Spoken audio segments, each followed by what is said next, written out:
Naogaon DC gold cup football টুর্নামেন্টে champion হয়েছে মান্দা উপজেলা একাদশ। ফাইনালের ম্যাচে ট্রাইব্রেকে নওগাঁ সদর উপজেলার একাদশকে ৮-৭ গোলে হারিয়েছে তারা। পরে বিজয়ী দলের হাতে পুরস্কার তুলে দেন রাজশাহী বিভাগীয় কমিশনার খন্দকার আজিম আহমেদ। ১২ বছর পর নওগাঁয় অনুষ্ঠিত হলো গোল্ড কাপ আন্তজেলা ফুটবল টুর্নামেন্ট। রোমাঞ্চে ভরা ফাইনালে নির্ধারিত সময় ১-১ গোলে ড্র হলে ম্যাচ গড়ায় অতিরিক্ত সময়। এরপর আর গোল না হলে খেলা গড়ায় টাই ব্রেকারে,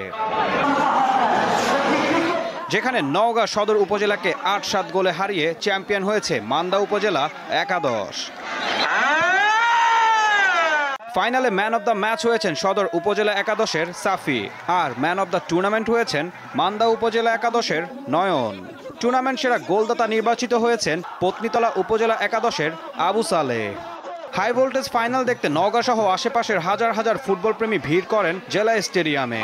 জীবনের আসল যে মজাটা সেটা মাঠেও হতে পারে, তারা এটা বুঝবে।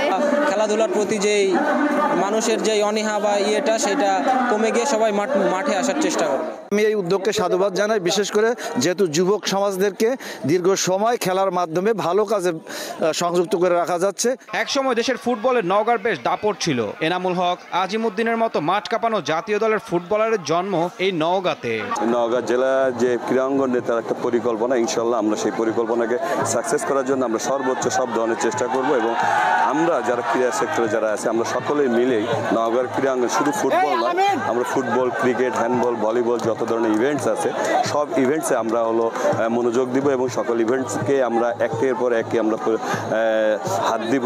নওগাঁ থেকে মেধাবী ফুটবলার খুঁজে বের করতে প্রতি বছরই টুর্নামেন্ট আয়োজন করতে চায় জেলা ক্রীড়া সংস্থা। দীপ্ত, বার্তা কক্ষ।